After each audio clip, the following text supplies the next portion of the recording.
Bonjour Véronique, Bonjour Martine. comment ça va? Bon, ben, en forme. Ça va? Bien, alors Véronique, aujourd'hui, moi j'ai envie qu'on aborde un sujet qui me touche et je pense qu'il touche beaucoup d'hommes et de femmes, c'est comment faire pour oublier une relation. Et souvent d'ailleurs, c'est pas forcément lié à la durée, hein, c'est pas parce qu'on a passé 10 ans, des fois c'est juste 2 mois ou un mois et on a du mal parce qu'on va voilà, se rappeler de ci, de là, etc.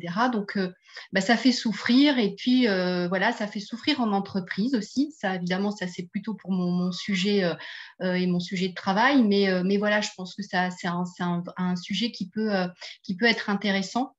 Et non, je voulais qu'on l'aborde et donc merci de nous donner cette occasion-là, Véronique. Et on en profite aussi pour dire que ben, on est content d'avoir vos commentaires, notamment sur nos dernières vidéos où vous avez pas mal commenté. Donc Véronique m'a gentiment proposé, hein. Moi, je peux répondre aussi parce qu'effectivement, on ne sait pas tout, toutes les deux, et vos expériences, c'est super intéressant. Donc, moi, je peux répondre aussi à vos commentaires. Et puis, vous pouvez créer une espèce de communauté aussi, parce qu'on a besoin de se soutenir les uns et les autres.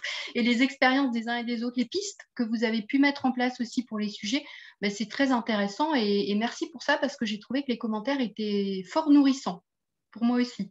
Donc, merci.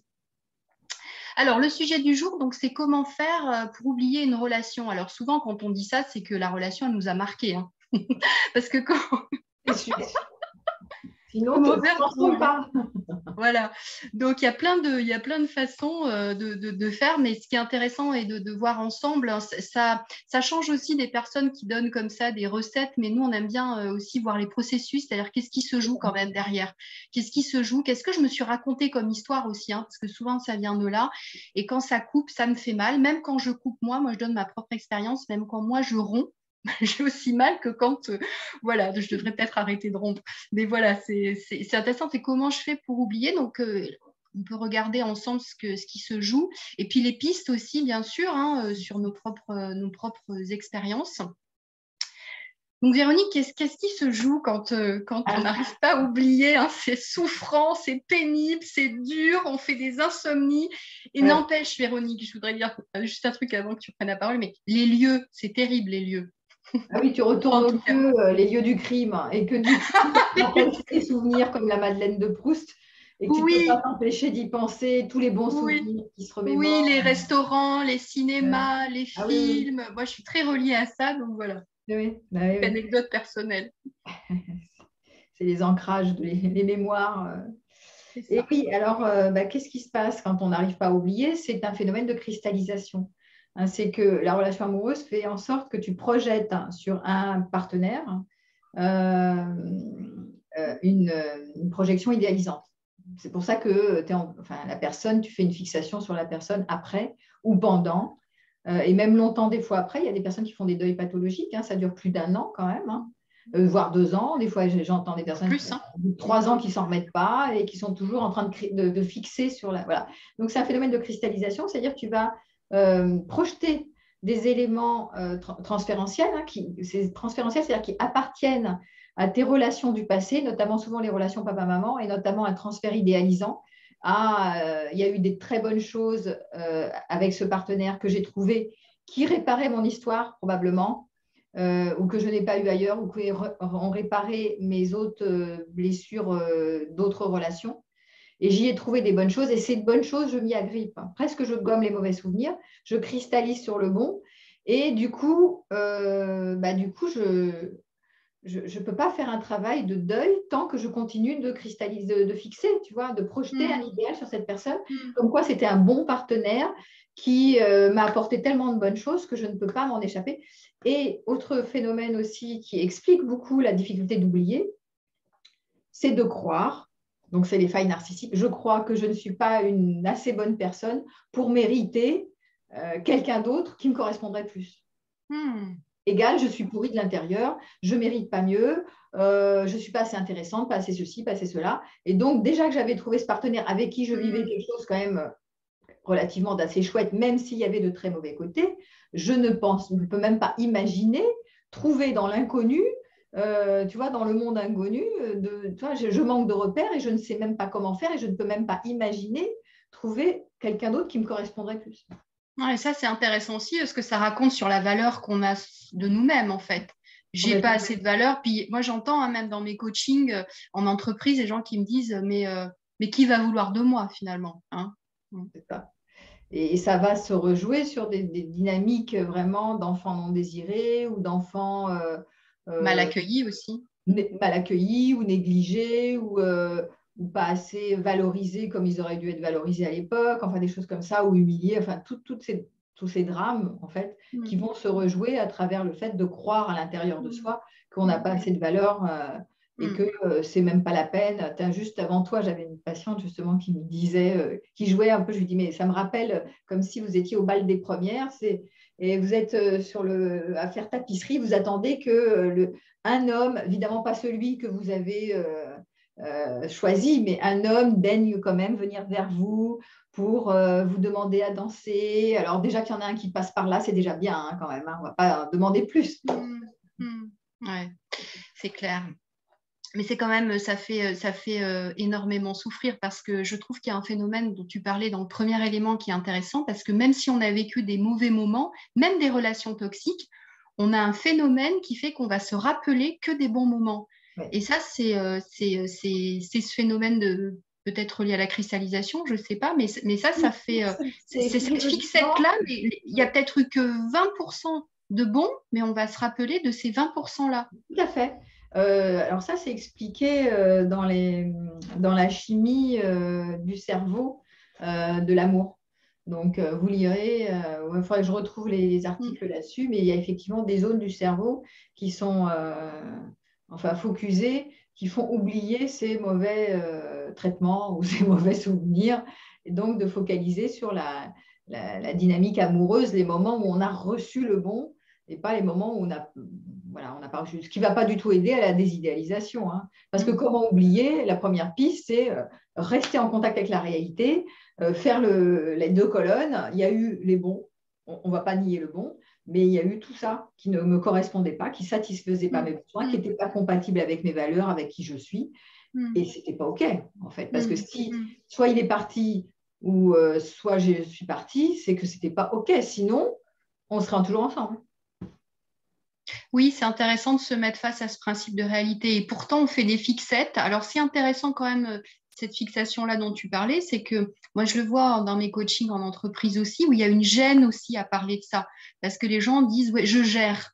Je ne sais pas s'ils gèrent quelque chose, mais je gère, je vais y arriver. Alors, je ne dis pas que c'est surtout les hommes ou les femmes, hein, mais je gère, je ne vais pas parler de ça. Et pourtant, il y a quand même, enfin, on est quand même dans des processus de deuil qui font souffrir quand même. Et cet accueil de je vais pas bien, c'est difficile. Ça, parfois, c'est un peu occulté aussi, je trouve. En tout cas, dans mes Oui, mais personnes que j'accompagne. ça peut être associé effectivement à une honte d'aller mal, d'être faible, d'être envahi, parce que là, on parle de difficile. Quand c'est difficile de couper, ça veut dire que j'ai un envahissement. L'envahissement, c'est je suis obsessionnelle avec les souvenirs du partenaire. Tout me rappelle le partenaire. Le partenaire est toujours en ligne de mire. C'est pas moi que je vois lui prendre la main, c'est je le vois lui, je pense à lui et ou elle. Enfin bon, et qu'est-ce qu'il fait, qu'est-ce qu'elle fait, et voilà. Donc je fais virtuellement émerger dans mon champ de conscience le Mm. partenaire.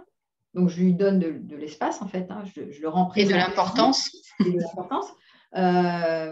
Et du coup, je ne peux pas l'oublier puisque je le fais vivre. Mm. Et en même temps, bah, j'entretiens ce truc, quoi. Donc c'est Oui. hyper malsain quelque part, mais cet envahissement obsessionnel fait partie de la difficulté de couper. Hein. Oui, absolument. Moi, je trouve que c'est très important. C'est-à-dire que tout nous rappelle. Le champ est occulté.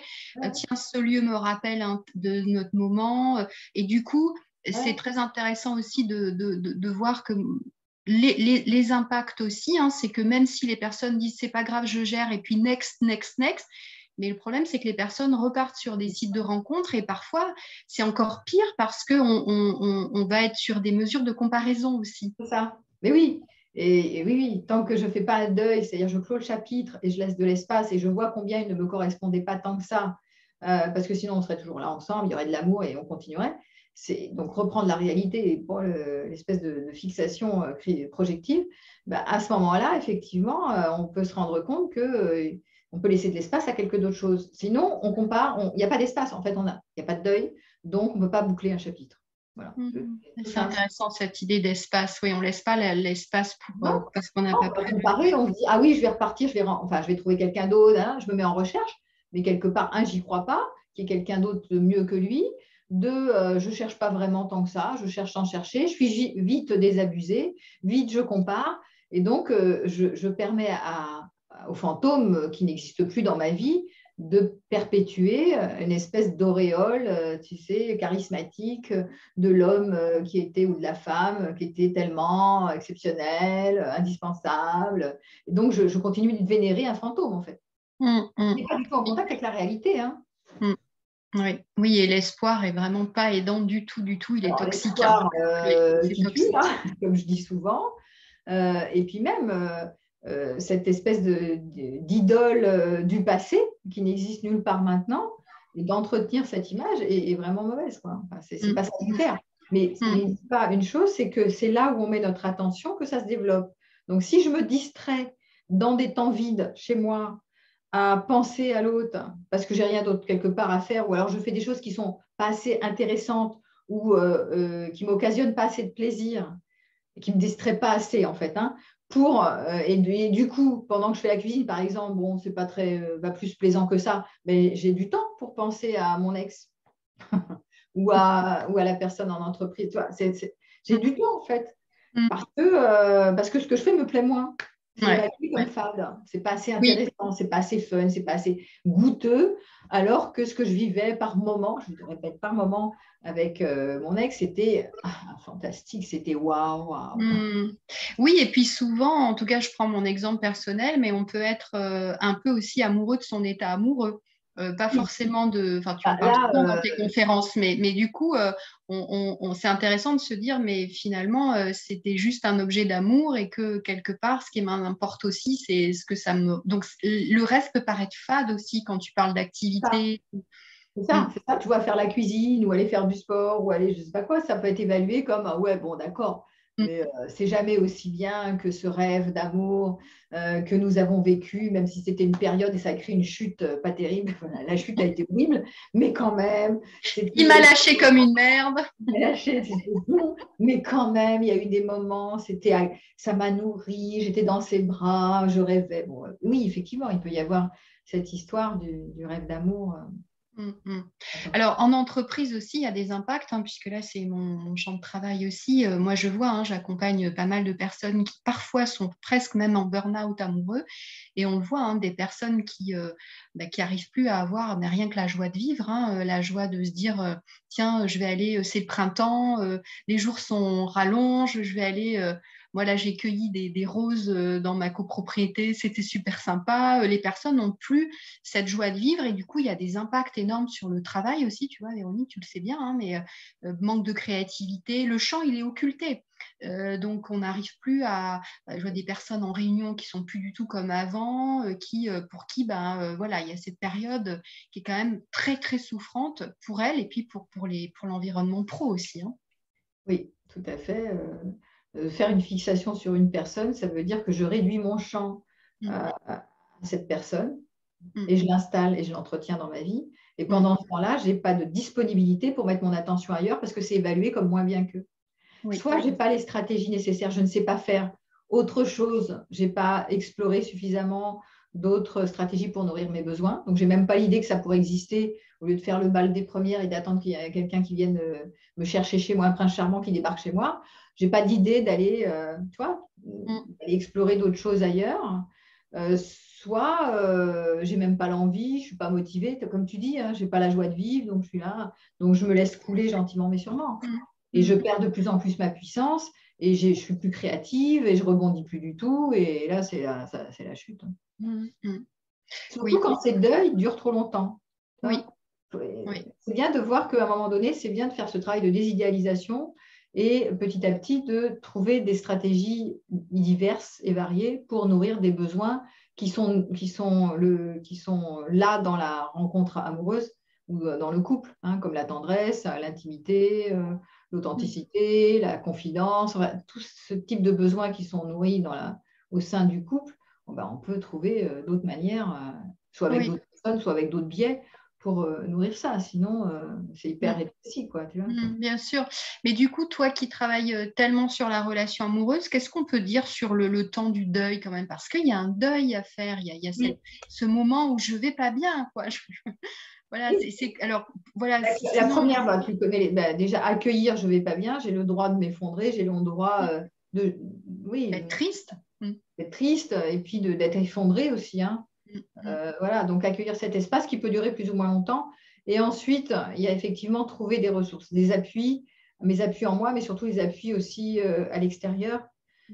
Les appuis en moi, c'est je sais que je suis capable de me protéger pour ma vie, c'est moi qui suis responsable de prendre soin de moi, de mes besoins, de mes envies, etc. Ce n'est pas quelqu'un d'autre à l'extérieur de moi. Donc ça, c'est mais avant ça, Véronique, est-ce qu'on peut juste dire, tiens, un deuil pathologique, c'est à partir du moment où on n'arrive pas au bout d'un an, 2 ans. Ah oui, c'est quoi à peu près la durée? Un an, un peu plus d'1 an, ouais. Là, tu commences à te poser des questions. Même 1 an, déjà, c'est beaucoup. Hein. C'est beaucoup 1 an déjà, ouais. C'est énorme parce que, voilà, c'est pour ça que je parlais de assez rapidement, il y a l'effondrement, ok, mais placer des ressources. Si je sais placer des ressources internes et externes, c'est-à-dire des amis qui peuvent m'écouter, puis pas que les amis, ça peut être, je ne sais pas, faire des choses qui me font du bien, danser, chanter, m'amuser, enfin faire des tas de trucs qui me font du bien, soit que je vais explorer à nouveau, et je vais le décider, soit que j'ai déjà fait et que je continue de revisiter, tu vois. Donc, c'est toutes mes ressources qui doivent être mon coffre à trésor, que je vais ouvrir la clé pour les utiliser parce que là, je ne vais pas bien. Oui, ça c'est vrai. Après, c'est difficile parce que souvent on se dit, ouais, mais c'est toujours plus fade que ce qu'on a vécu, etc. Mais c'est vrai mais c'est une croyance. C'est malheureusement une croyance. Parce que si je suis en train de manger un super gâteau au chocolat en présence, par exemple, tu es ma copine et je vais manger avec toi au restaurant et te raconter mon histoire, j'arrive pas à l'oublier. Bon, je pleure sur mon sort. C'est vrai, je suis malheureuse. Et je parle avec toi et je suis en train de manger un gâteau au chocolat que j'adore. Eh ben, figure-toi que je ne vais pas goûter mon gâteau au chocolat. Hein. Il va me passer. Alors, je vais dire, bah oui, c'est fade. C'est fade parce que je ne suis pas là. Absolument. Je suis pas en train d'être dans la sensation du plaisir que j'ai à avoir choisi ce gâteau au chocolat et dans le plaisir que j'éprouve à être en lien avec toi qui est mon ami.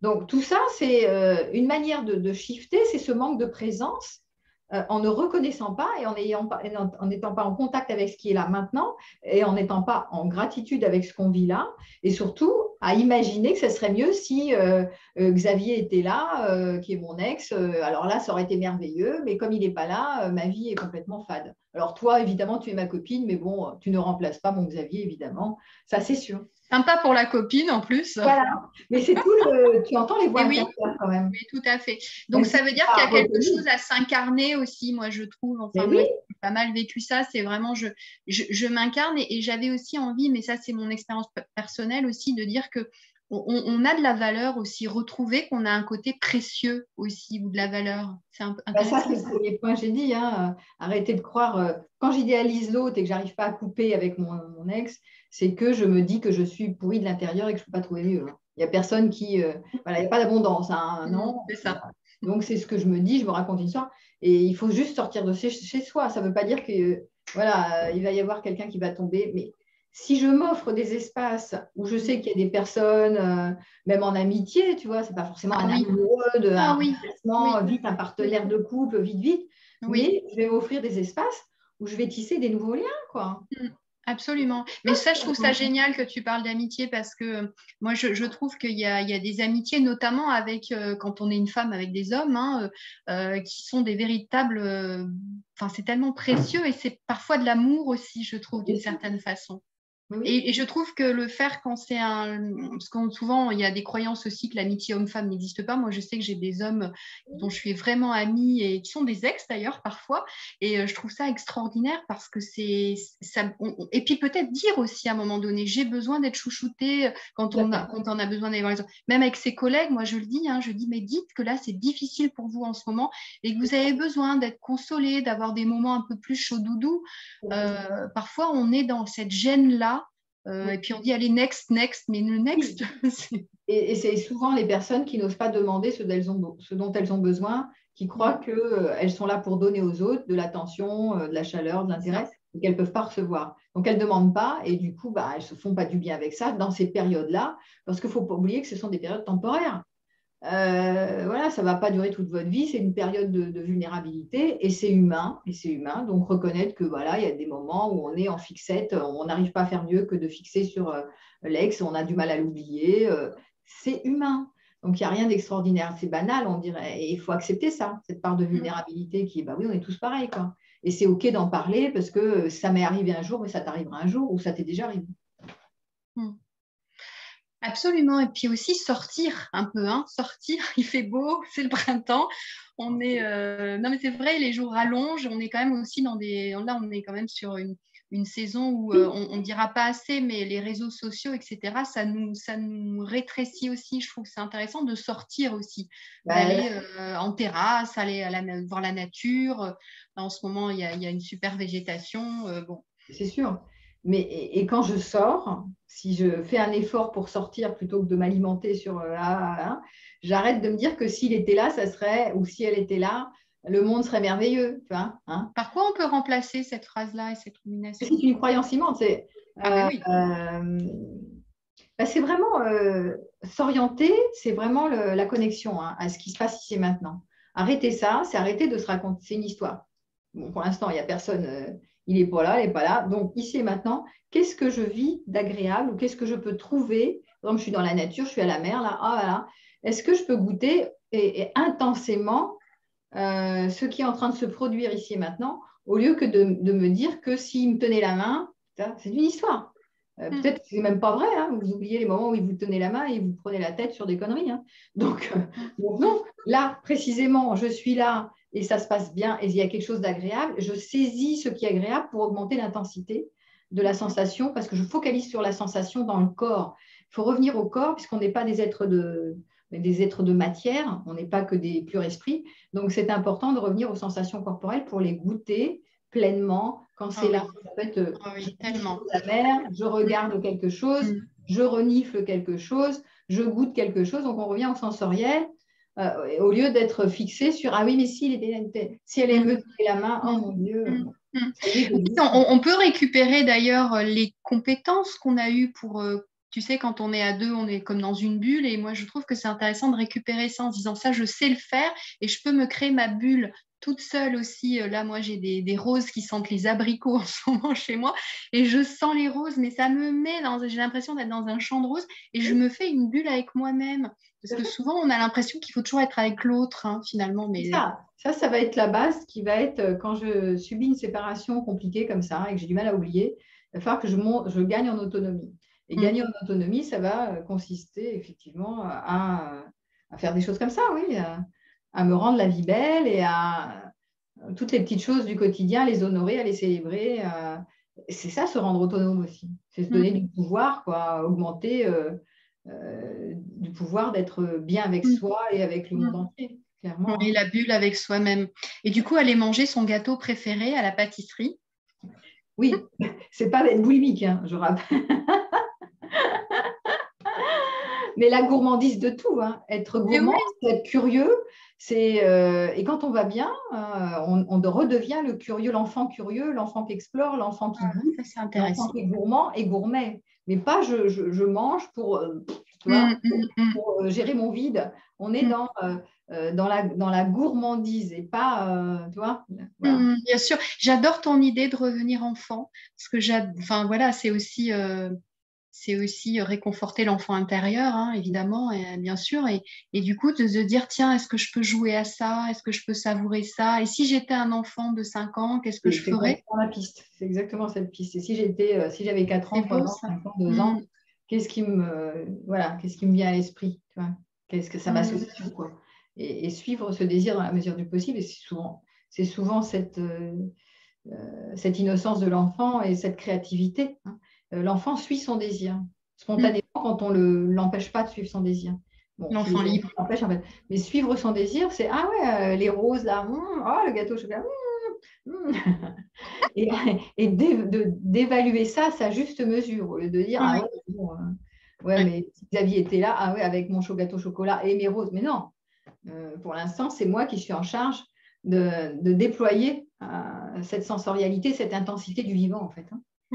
Ah ouais, mais c'est super, moi je trouve se raccorder à son côté enfant et du coup en entreprise, on utilise ça pour la créativité, t'en parlais, c'est hyper important, c'est l'enfant libre. Si tout était possible, qu'est-ce que je dirais, qu'est-ce que je ferais, qu'est-ce qui me ferait plaisir en fait, hein. Bah, Voilà. c'est super, Véronique. Tu as un atelier en plus, si tu voulais en Alors parler. oui, j'ai un atelier le 14 et 15 mai, là, où je vais faire travailler sur comment se positionner, comment retrouver sa puissance, comment retrouver sa joie de vivre, comment s'affirmer dans la relation. Voilà, ça c'est aussi des éléments qui sont essentiels. Tu vois, quand tu es d'ailleurs, c'est en lien avec quand je suis en mode j'arrive pas à oublier quelqu'un, bah, j'ai pas de puissance, quoi. J'étais ratatinée comme ça, j'ai plus d'énergie, ça. Et donc, être dans sa pleine puissance, c'est pas être dans la toute-puissance, mais c'est vraiment être en contact avec sa vitalité, son énergie, pouvoir mettre ses frontières. Et ça, c'est aussi important dans la relation. Et sa valeur, hein, Et sa effectivement. valeur, voilà. Bon, bah, c'est super. Bah, merci beaucoup, Véronique. C'était hyper intéressant, je trouve, et très savoureux ce moment-là. Et ben oui, hein, c'est le printemps, Martine. Hein, donc, Et oui, on a honoré, on a mis des couleurs on a mis aujourd'hui. des couleurs pour associer le thème du jour. Voilà. Les roses, Véronique. Bah, Et on merci. attend vos commentaires et vos likes hein, sur, Ouais, voilà, absolument. Et vous, sur comment vous faites pour oublier vos relations? c'est ça. Bon, bah, Merci à la beaucoup, prochaine fois. Véronique. Au revoir.